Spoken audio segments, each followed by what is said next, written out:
Generally takes place over the course of several mixers and events during the course of the first part of the year. But of course, unfortunately, this year we were a little bit challenged. So we thought we would put this together as a direct connection between the leaders of the BIA and the members of the BIA. So hopefully you have some questions ready to roll. And all we ask is that you please utilize the gallery function of Zoom.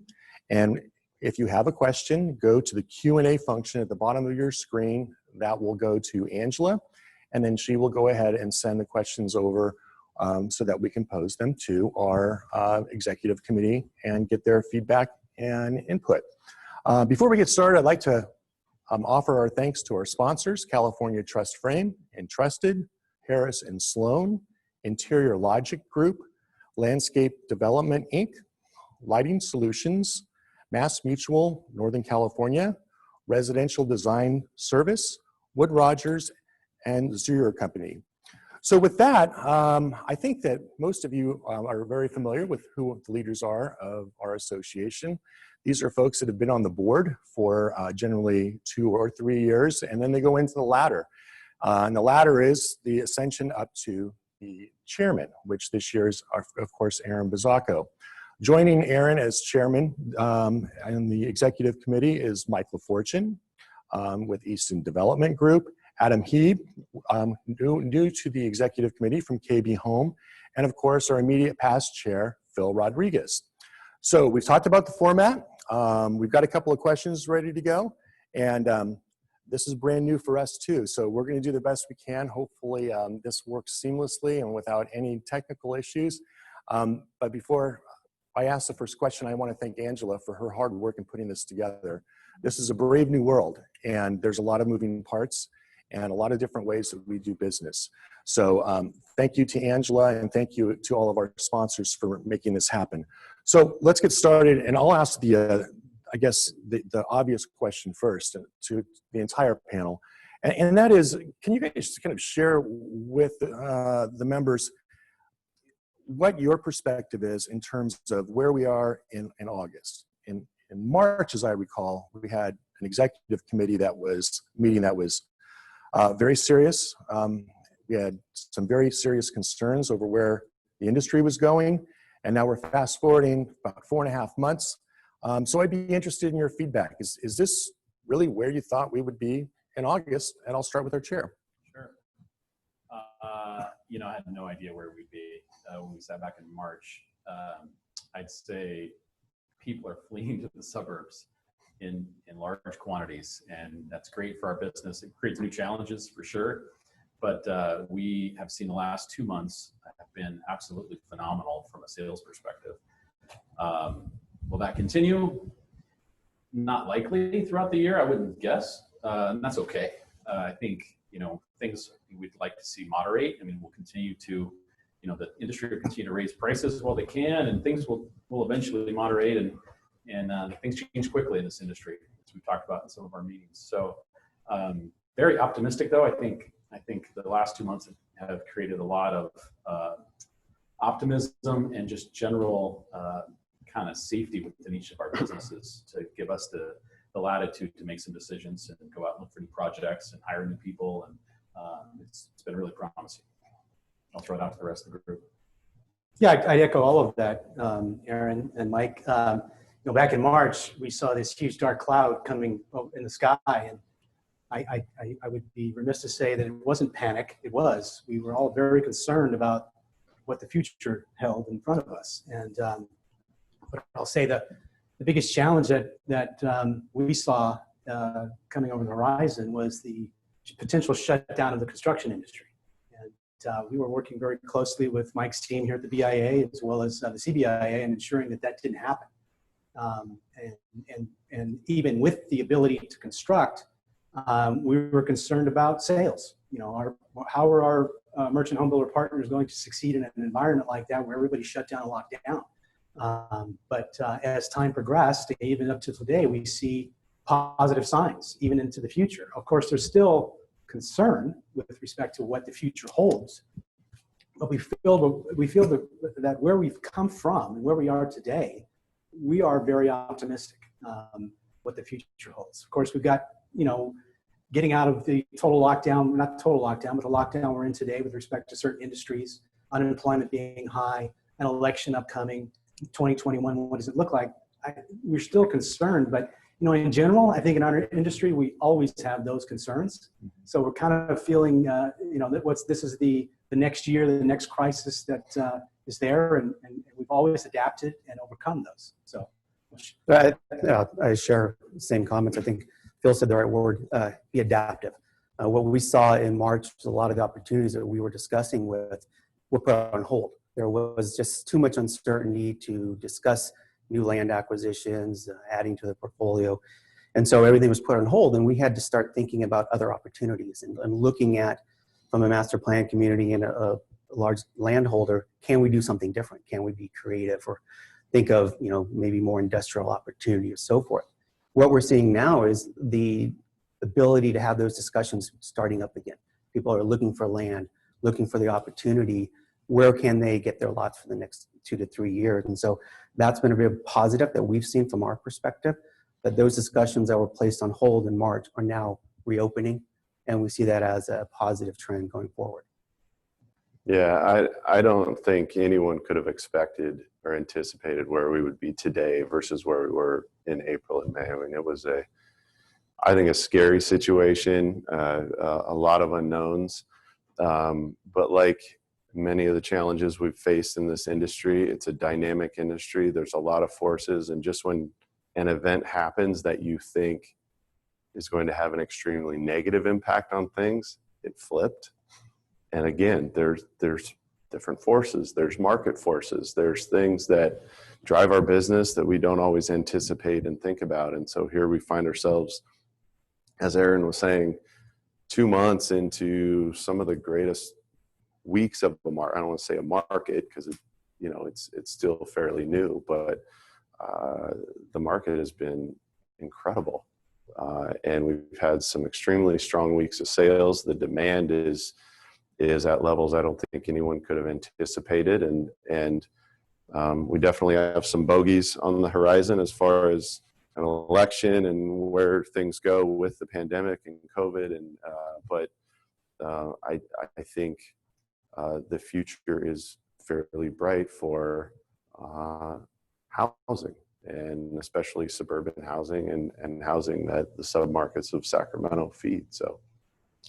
Well, I'm glad you made that comment, because we kind of started with the comment of the focus on the suburban lifestyle, and then kind of ended the comment after 4 people offered their feedback with the same observation. And that seems to be a prevalent theme now, and it's actually making its way into media conversations. And I'd just be interested, how much of that is a long-term, you guys have a perspective of how much of that is a long-term change in terms of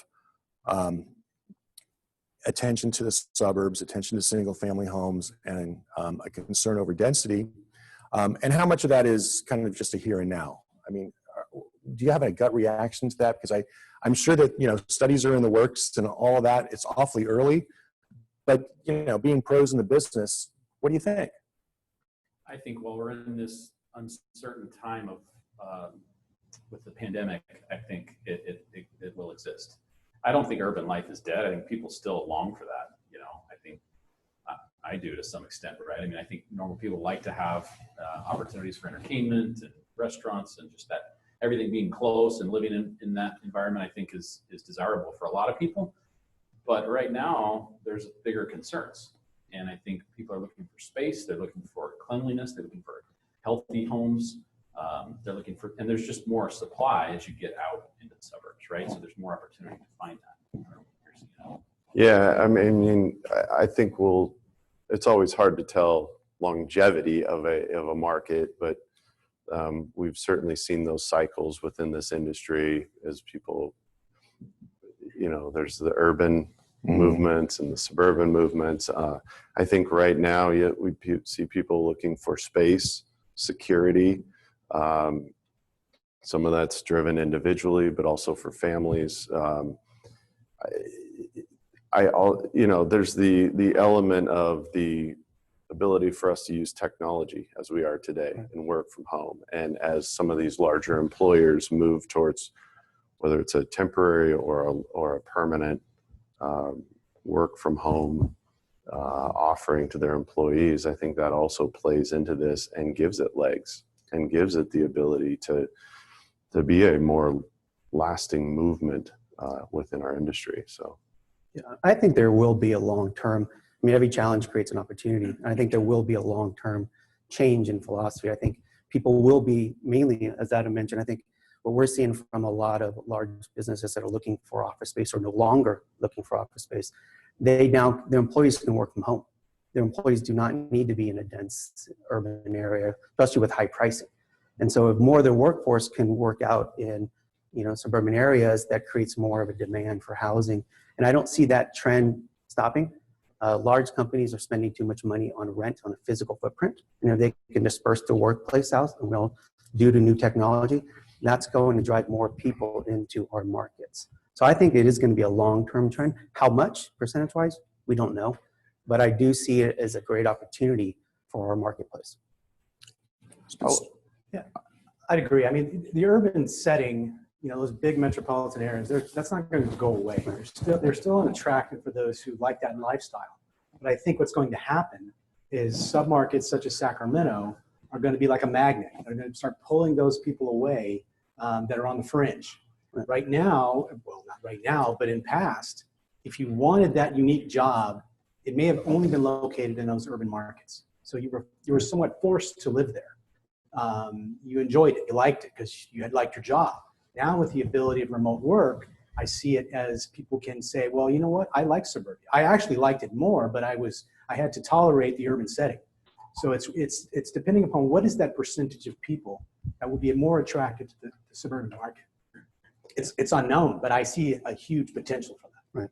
I think, and specific to Sacramento, you see and hear, I mean, obviously the Bay Area is an economic hub of activity based on, technology, jobs, whatnot.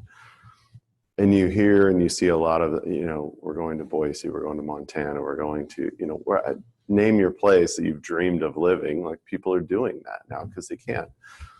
The benefit, I think, from Sacramento is you're still within a quick shot to your home office, so the home base of your company or organization. So while they get that suburban lifestyle, they get out, they get to a smaller community that's still vibrant, has opportunities, has a lot of different variety of housing opportunities. They're still within, if they needed to, once a week, once a month, whatever that might be, to make that trip into the Bay Area, into the mothership, if you will, and it's not a big hassle or burden to make that happen. So, and just there's been 3 news stories on that very issue in the last week. That it's that outer ring, that you're still close where you can drive once a week. It's not terrible. It's terrible once a day, but once a week you can do it. So I also think there's an opportunity from a long-term planning stage to bring some of those urban elements to suburban. So when you're looking at designing your plans, bringing some of those key things that people are like, the entertainment center, so forth, there might be a renewed opportunity to bring those into this market to make it seem that much more attractive. Right. Well, and speaking of design, there seems to be a lot of speculation about how new home design is going to be changing as a result of the pandemic. And we've talked to some architects that are already in the works on how that would look. Do you feel like those design changes are really a focal point of being able to continue with the sales success that we've had? In other words, by building new, different designs that reflect concerns of the pandemic, that we'll be able to extend this run even further. Because we hear a lot about Zoom rooms and working outside in California rooms that used to be California rooms and insulated interior walls. I mean, to the builders in the room, what do you guys think? Yeah, definitely. I think we were already as an industry moving toward a lot of that. We home office, California rooms, obviously all desirable things before, but even more so now, more of a focus. Those things will, we will adapt, but I think that's really subtle. They're not major changes to how the way our houses are designed. I think the bigger change and I'd encourage to hear your guys' thoughts, the features in the home and healthy features, filtered water, stronger air filtration, the antibacterial lights in the bathroom, fans and fan lights in the bathrooms. We're looking at a lot of that stuff, and I think that's where people are going to technology and just having technology set already for you in the home. So I think it'll be a combination of the two things, but that will drive a lot of people to buy a new home. Great. Yeah, I think as it's done with technology in general in our lives, and it's accelerated some of those things that Aren mentioned. We've kind of danced around and toyed with some of these different elements, and they're slowly working their way into home design. But I think it's accelerated that. It's accelerated the use of technology. At KB, we've just advanced some of our home office options that are out there, and kind of have grown that offering, if you will, of the various things they can do to personalize the home office setting. So you hear so much about people, I'm on my couch, we were just talking about his wife trying to teach from the bed, so she goes to the class. It's like people need that space, right? That is a place to kind of self-isolate, right? And focus on work. And so. Now, that's interesting. There's a lot of questions coming in already, and a lot of them are kind of surrounding the solid market. And it seems like as an industry, we're always worried about, I think, Adam, you said it earlier, the next deal. Well, it's good, but we're worried about this, or this has caused this over here. And it's great because our first question is just that, and I think it's a really well-placed question. And the question is, with escalating materials, we're hearing that builders are having to cool sales due to appraisals not being able to keep pace. Do you feel that land, labor, and escalating materials will cool the market over the next several months, or what's the outlook for the remainder of the year based upon those facts and concerns? Well, I think, that's not something that we don't always hear in every market. I mean, as we came out of the recession, there was the labor shortage, there was the commodity shortage. We just have to adapt and deal with it. When costs get too high because of constraints, well, there's usually some little mini correction with all of that, because when costs, get too high, that puts the home out of price for the consumer. But as we touched on earlier, it's just like one more thing. We're always looking ahead. I think we're all thick-skinned enough to know that, hey, that just because we solve that issue, we're good as gold for the next 3 to 5 years. No, thank you. It's like the new year shows up and we're all excited about the new year, but we're like, what's in the next legislative session? It's all right. Challenge. Yeah, definitely. Yeah, I think, and we are seeing that where lumber is as high as it's ever been. We're shortage of appliances nationwide, but there's always a challenge. We're always fighting through those challenges, and like Phil said, it's not new to what we deal with. So. Yeah, I think as the market heats up, also, simple getting building permits. And you're dealing with different cities and counties, and some are working, some are, a variety of different setups. Some are more accessible than others. Some you can get a day in to, but it's a challenge to get, and you can see some of those sort of pinch points coming in the industry as things have turned around so quickly. That's also a great point too, as we've seen in the past. As the market gets good, jurisdictions start applying on more higher costs, applying on more regulations. Now is the time we have to stay as diligent as we can to pushing back on those regulations, pushing back on those fee increases, because every cost adds up to the bottom line. And so we have to stay, even though market is going well now, we have to stay very diligent and working on pushing back on the jurisdictions so they're not seeing fee increases, regulation scope, push back local, push back on the state.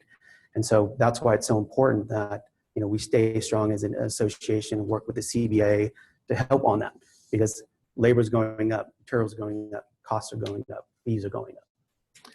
So this is an interesting question, and it kind of goes a little bit to what Mike's alluding to. It's kind of the reputation of the industry, and there are some, I think, that believe, I'm one of them, that our reputation has only gotten better as a result of being able to keep people working during a pandemic, a very scary time in a very safe way, by the way. There's studies, of course, that our friends at the State Association did that indicate that working outdoors is actually safer than sheltering in place, which, if you really think about it, it kind of makes sense. As long as you're doing your social distancing, that makes perfect sense. So the question is, since we were fortunate to be able to keep 50,000 people employed here in the Sacramento region, do you think that there's any chance that our local and state governments might have a better appreciation of the value and the scope of our industry? So I guess it's our opportunity to be cynical or to be positive. I don't know. I think we'd all like to believe that. Yeah. I think that there are many jurisdictions who are appreciative of the industry, period, right? There are others who may be on the fence of like, well, I don't know if that is as important, but the fact of the matter that we still have people working and building homes, that's huge. It has actually helped local governments because we're actually at their doors, Adam described, trying to get a building permit, trying to get something, keeping the staff employed at these local agencies, but also the ancillary effects, these businesses are still open around that serve the home building industry. That's huge. But that said, I'm not, I don't believe that everyone is on board that our industry is the ace, right? So, I quit thinking about unicorns and butterflies and magic carpets, but it is what it is. But I think this has helped because we've shown that, hey, this industry is valuable. It means something. California has a housing shortage. Back in March, it was why is there the potential of shutting down an industry when we've got an underlying problem? That resonated with those decision makers. Like, oh, we think you have a point. So that helped.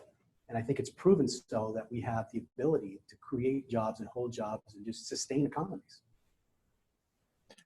It seems like, whenever I have the opportunity, I always, and I would encourage all of our members to do this, thank elected officials and senior staff at counties and cities for basically recognizing that we are an essential business, and then kind of connect the dots, as I always like to do, to this, fact that a robust recovery is somewhat connected clearly to our sector. And because we were able to do our job in March and April, we're having home sales over the summer months.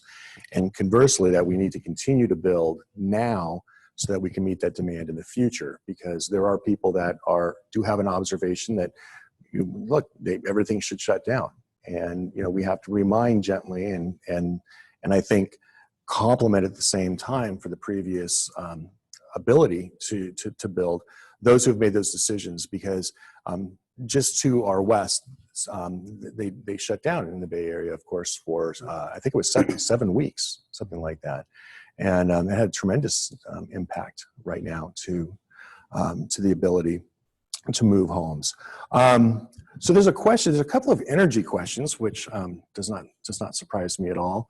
So I guess that I'm trying to kind of consolidate these into one, but what are some of the greatest challenges with complying with the state's zero net energy law?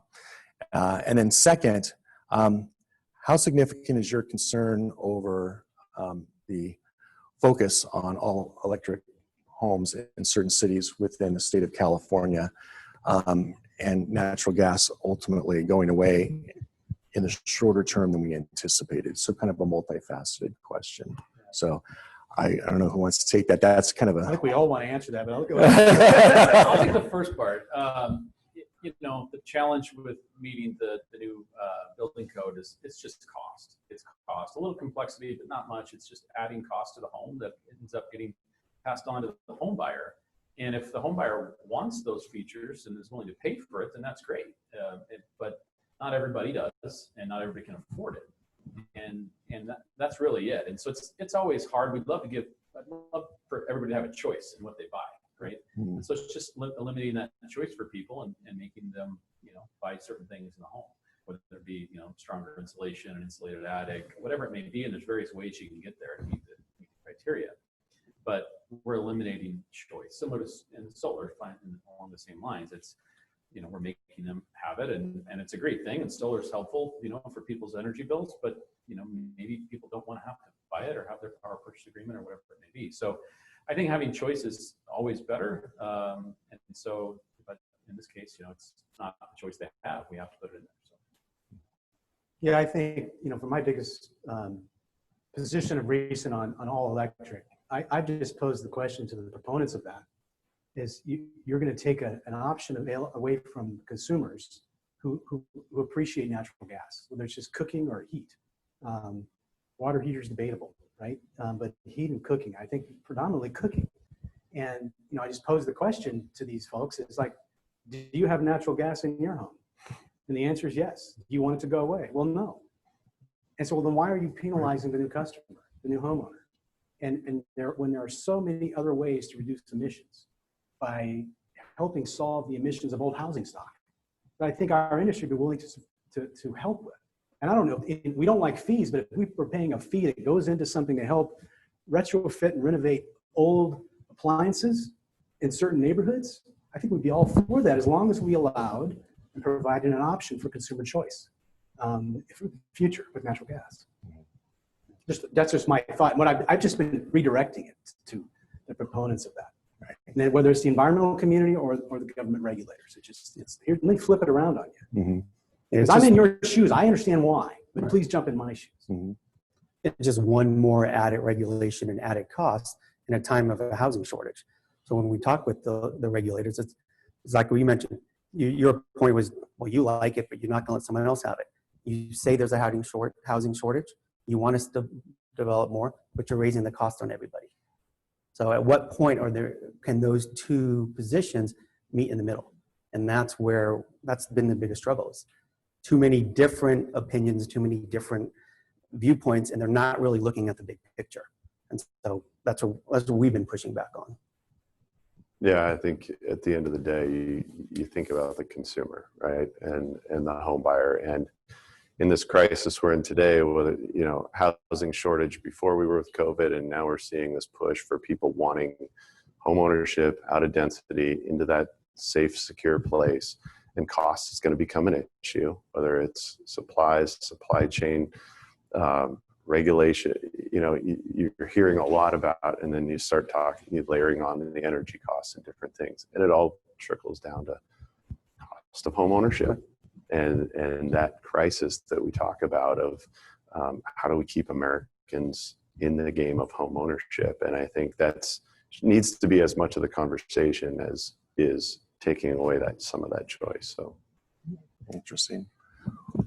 Well, there's a question too, kind of going back on the issue of sales and marketing. So this is right up Adam's alley in terms of how many of those keep hearing that there's a interest in home buyers coming from the Bay Area up to Sacramento now more than ever.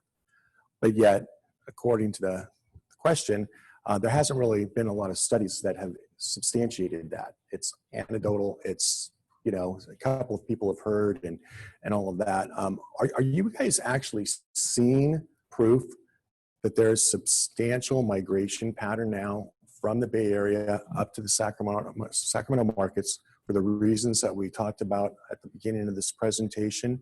And if so, what's your gut tell you in terms of how big that is? 5%, 10%, 20%? What do you guys think? So it is real, and we see it, but I think there's a couple layers to it. There's the component of the people who are moving from the Bay Area, making the decision to move, and I would call it the outer kind of rim, or it's not just the Sacramento market. I think they're seeing it in the Sonoma Napa area. They're seeing it down Tahoe, seeing it. But it's also the people who already lived in Sacramento, but were making the commute or had been renting here or living in different areas. And now they can really put down their roots here because they feel more comfortable with the work from home and their companies allowing them. But we are seeing it. We're seeing increased levels of Bay Area traffic. There was also a recent study, Redfin did the cities with the most net in migration. So people moving in from other areas. Sacramento was number 2 on that list, second to Austin. And the largest area metro area feeding into our market was the Bay Area. So it's real. Yeah. Yeah, I echo all those comments. We're seeing the same things. Definitely increased traffic. We've always had Bay Area migration, right? I mean, it's not something new to Sacramento. So it's always been there, but how much is it's increased?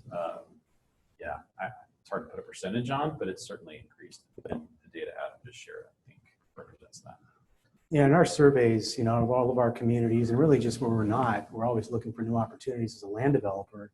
We're reaching out to our home builder partners at their new home subdivisions to determine where's the traffic coming from. And the general census, as Adam and Aren have explained, is that we're getting a lot of Bay Area folks coming and looking right now.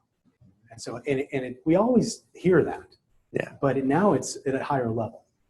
So we're hearing it, and because we always want to make sure we're ahead of the market. We want to know what's going on right now, what's coming in the future. We're hearing it from the employer side as well. For people that are looking to relocate either office or industrial, we're getting more phone calls, we're getting more interest, just because the overall cost is so much lower here than Silicon Valley or other Bay Areas. So we're seeing that also from the employer side, which would translate into new home buyers here. That's really encouraging to hear from the land folks, because that's our future, right? I mean, that's going out a few years, and that I think makes us all a little bit more confident. There's a great follow-up question to this whole line of questioning, and that is, okay, so we keep hearing about that on the tech side, because tech side was the first folks, probably back in February, to allow people to work at home. Not surprisingly, a little bit out ahead of a lot of other industries. But are you hearing that other industries from the Bay Area are following into the same kind of mode, or is this something that is specific to tech? Or do you think that banking and financial services, and this is an across-the-board movement to allow the work from home and therefore the migration of collectively all of those business workers as well? Is it bigger than tech? I would say it's bigger. Well, from our perspective, I think it's not only at tech. I think there is a diverse people looking for new locations or lower cost operations. I think it is bigger than tech, but it are industries or sub-industries that are tied to tech. So now that they're seeing that the tech is willing to migrate elsewhere, they are following suit. I think it's hard to see that practically on our side, just because tech is so dominant in the Bay Area. That's mostly what we see. I mean, to really put a gauge on whether we see bank migration from banking employee different, it's a tough one. I'm sure we see it happening all around us, right? But how much of that is really sending buyers this way? But this next question is kind of funny, because when you start talking about this stuff, everything blows up, right? I mean, you just like see question after question after question, which is great. I mean, this is exactly what we like to see.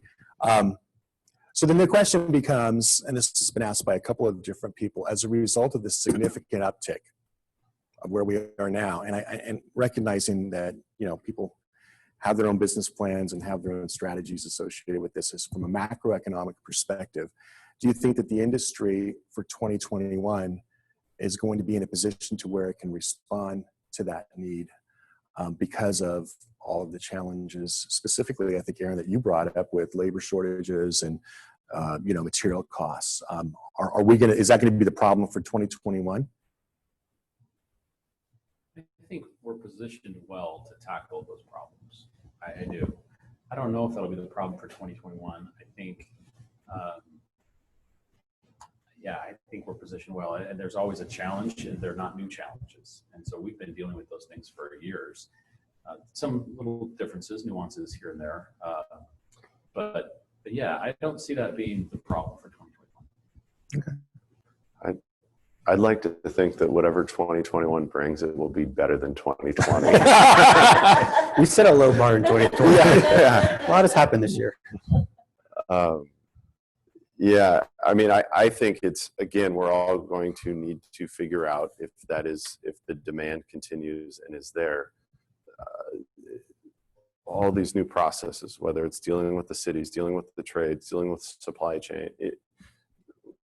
those need to be solved. They need to be, efficiencies need to be found, and people need to adjust to the new, whatever that new normal is for their part of the machine. Yeah.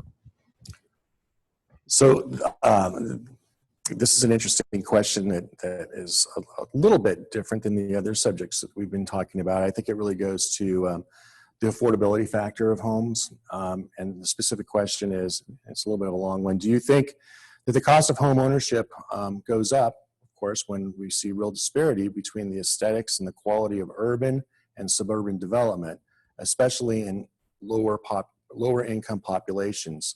How will this impact social issues? That's a really heady question.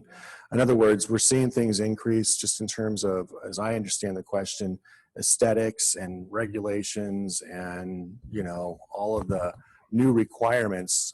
Does that create disparity within kind of the social justice arena and the ability for people to get ahead by following the American dream? I think I know the answer to that, but to what extent is this coming into play because of where we are right now? Well, I think it exists. That generally exists throughout any market. I think it's more prevalent now in the future because of that issue with lack of folks being able to jump into the housing market.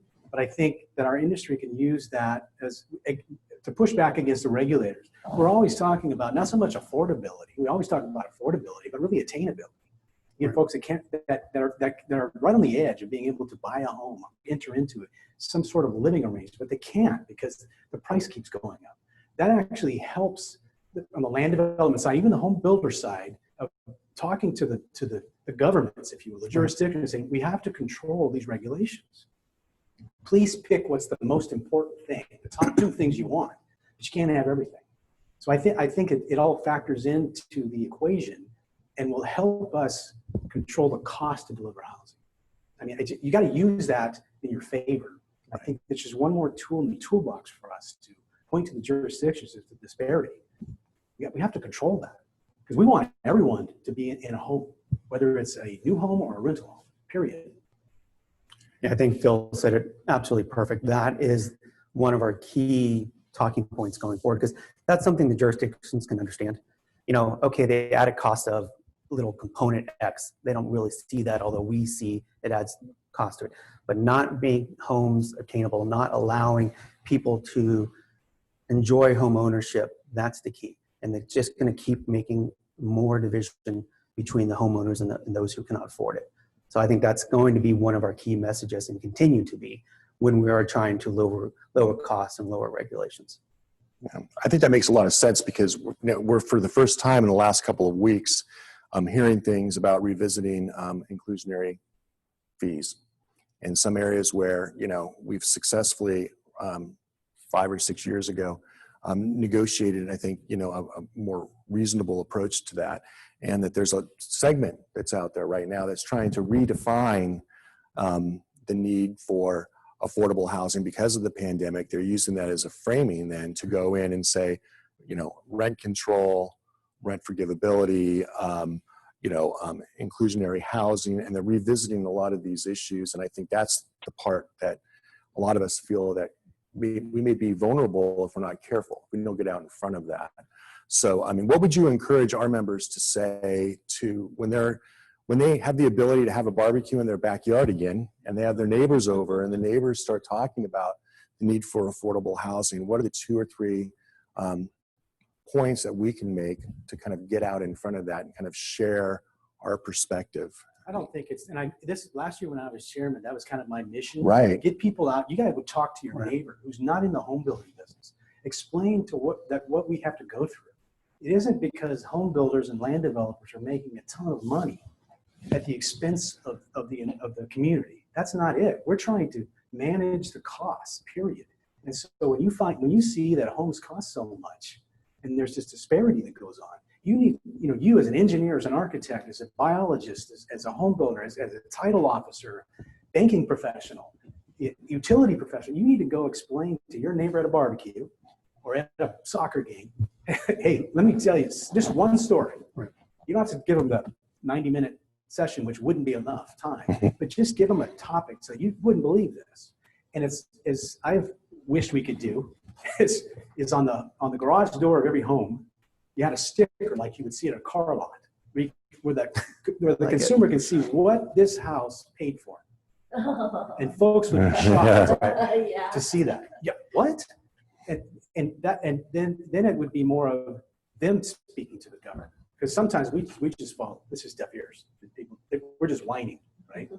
And we're not trying to help solve community concerns, environmental concerns. So I continue that messaging, but now just louder. Yeah. Right. One thing we need to remind folks too is it's a society issue, right? It's not a land development issue, not a home builder issue. This is an issue we have in our society that, home affordability and attainability is something that as it gets further and further out of reach, it's something we need to correct together, not just our industry. Right. I think that we've also, the one thing there's great points. The other thing that I think we run into a lot, and I know our government affairs team is constantly trying to separate the difference between the homeless problem and the homeless situation that we have and affordable housing. And a lot of the advocates like to link those two together. And that's really unfair. And it's not appropriate. They're both challenges, but they're both very different challenges, and they both have different solutions. And I would say, just one quick plug for our friends at HomeAid, there's federal monies that have come down over the course of the last 6 months, and we are pursuing very heavily some of those opportunities so that we can partner with providers to be able to build shelter and take that to the next level and utilize those funds appropriately. I don't know how all of this stuff is going to be built by the end of December, when it hasn't even gone through permits check or anything yet, but that's okay. We'll figure that out. But where there's a will, there's a way. And I think that's the other part of this that is important to keep in mind. We're the BIA, and we're working really hard on the government affairs side, making sure that our members can do what they do best. But we also give back an awful lot, through the foundation, workforce development, research, and of course, when there's a great opportunity, we're all over it in terms of HomeAid. So that's a nice little transition for the last few minutes of our program. I just wanted to, and you guys don't know that I'm going to ask this question. So don't be, it's an easy question. We've been waiting for it, Mike. I know. The icebreaker. Which favorite? None of this stuff is scripted, in case you can tell. None of this is scripted. But I'm just interested in how each of you became involved in the BIA, because you have risen to the leadership ladder, the highest point of leadership within one of the largest BIAs in the state, and you put in a lot of time, and we're very grateful and thankful that somehow in your busy day you find a way to carve out time to come in and work for the betterment of the entire industry. So one, I'm interested in how you got involved in the BIA, and two, how do you find the time to do it? And I'm asking that question to encourage others in the future to be part of the BIA. So whoever wants to go first. I'll start. To me, I guess it was self-serving. As a company, we have a lot of interests in any market where there's a BIA. So we sit at the table, wanting to help solve issues, voice our concerns, look for solutions.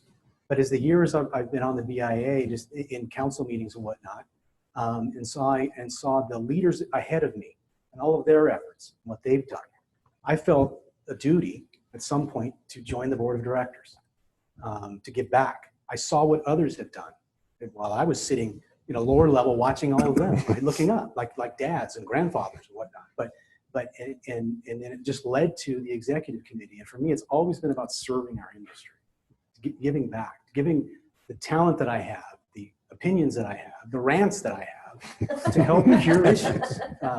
But as the immediate past year, I'm going to miss being a part of the board of directors and the executive committee, but I'll still be involved in the BIA.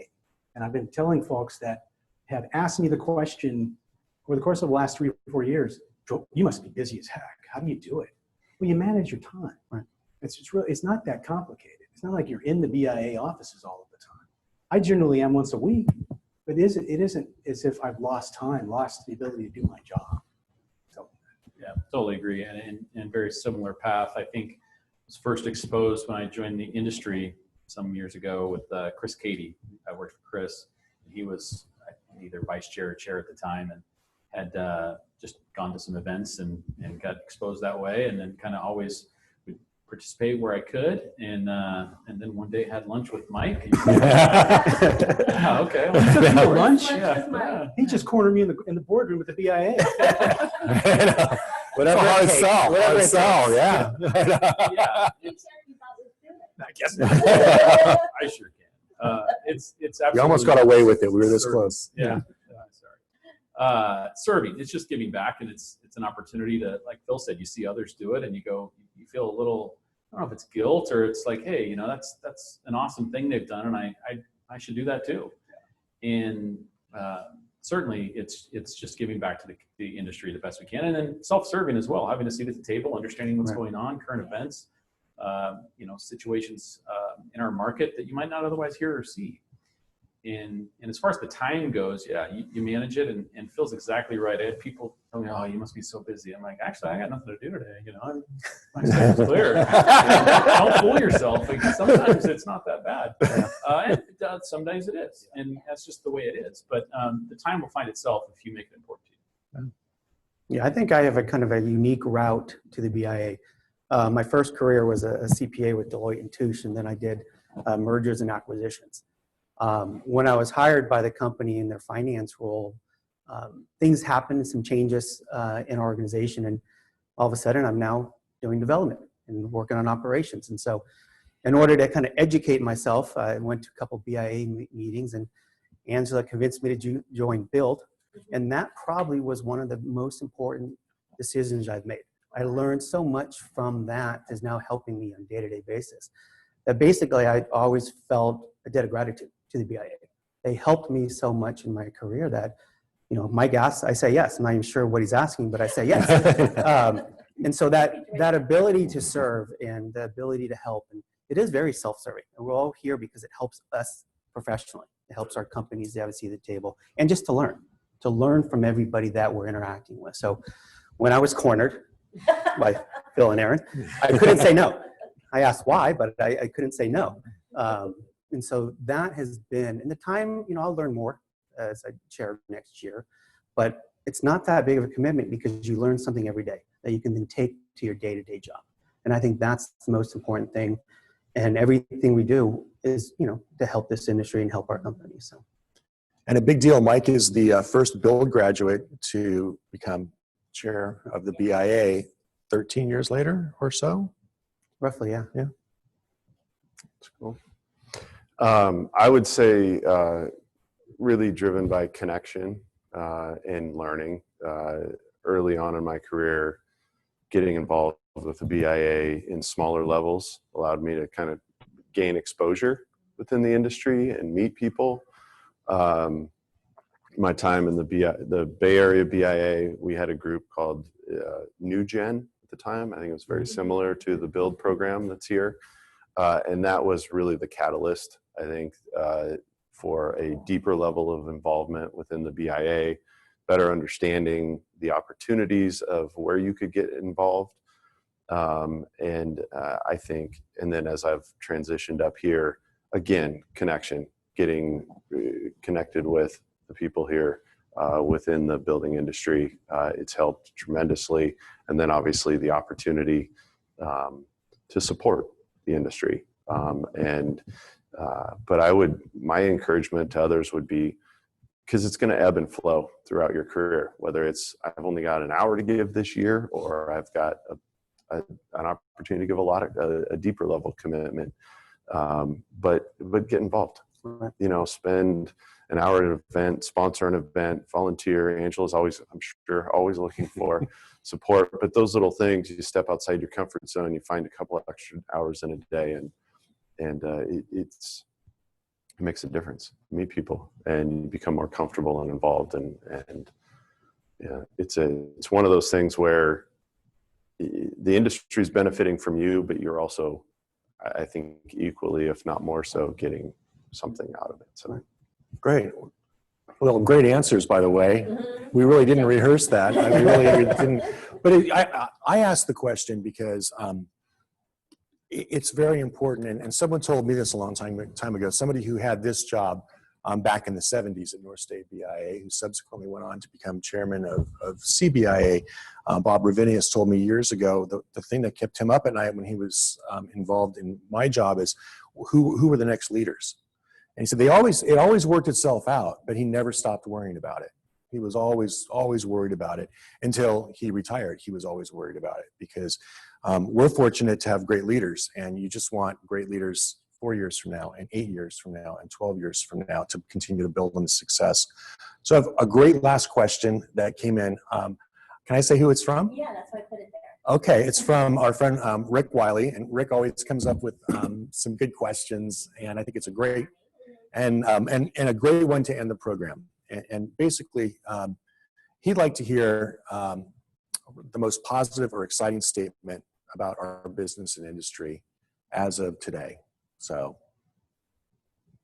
let's start. Bill. Everybody's. He's looking at Phil. Yeah. The easy thing is to say we're all still employed and our industry's doing well. But I always look to the future. You know, land development. What's next for our home building customers? We are still doing that. We are as a land development company as aggressive as we've always been. You know, we haven't shut down any project in particular. We're still looking for new opportunities elsewhere. So in our minds, our forward thinking hasn't stopped. And it hasn't stopped because we see what's going on today with our home builder partners. They're still building homes and selling homes. And we still see opportunities in a lot of different places. The dynamics are changing as to where's a good opportunity, but they're still there. So we're still looking. I think to echo that, the best sign to me is the active community count is highest it's ever been. And what we can offer people that want to live here, we can offer them more than we've ever been able to offer them. Now they're certainly buying today, and they hopefully continue that trend in months to come. But what we can offer is as much as it's ever been, which is an awesome place to be for us as an industry. I think it's a sense of pride and optimism in the future. I mean, we were able to stay afloat. We're able to strive in this environment. We're going to create great new opportunities. We're going to give people the opportunity for home ownership. That's a legacy that all of us are going to be a part of, and that's exciting. Yeah, I think in our industry, we have the opportunity to make a difference. In society's kind of at a crazy point right now, whether it's the pandemic, some of the social issues, and I think people are looking for security, a sense of security, and home means a big deal to a lot of people, and that's that resurgence we're seeing in the market. And if that continues, and we've got the opportunity to make a big difference in a lot of families and individuals' lives in the coming future. So that's exciting. No. Great way to end it, and a great question. Thank you, Rick, for the question. And thanks to our executive committee. Again, I know that, having to come downtown and start your day, doing something that you have never done before, this is all new to us. We're getting used to it, and I think we're doing okay. But thank you for spending time today and kind of sharing your thoughts. And thanks to the members for joining us as well. And also, thank you so much for our sponsors, because if we didn't have sponsors to help us out with these deals, we would probably be doing it with handheld iPhones, and it would look much less professional and problematic. So thank you to all of our sponsors. We'll be back with one more program for Breakfast Blend later on this year. And to everyone, have a great rest of your day. And thanks for joining us. Thanks, everyone. Thank you, everyone. Thanks. Yeah. Thank you for being a friend. Travel down a road and back again. Your heart is true, you're a pal and a confidant. I'm not ashamed to say, I hope it always will stay this way. My hat is off, won't you stand up and take a bow? And if you threw a party, invited everyone you knew, well, you would see the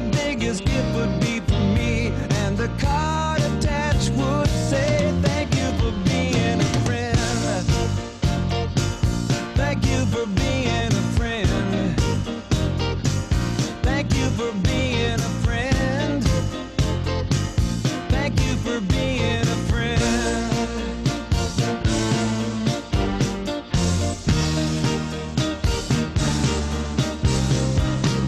If it's a car you lack, I'd surely buy you a Cadillac.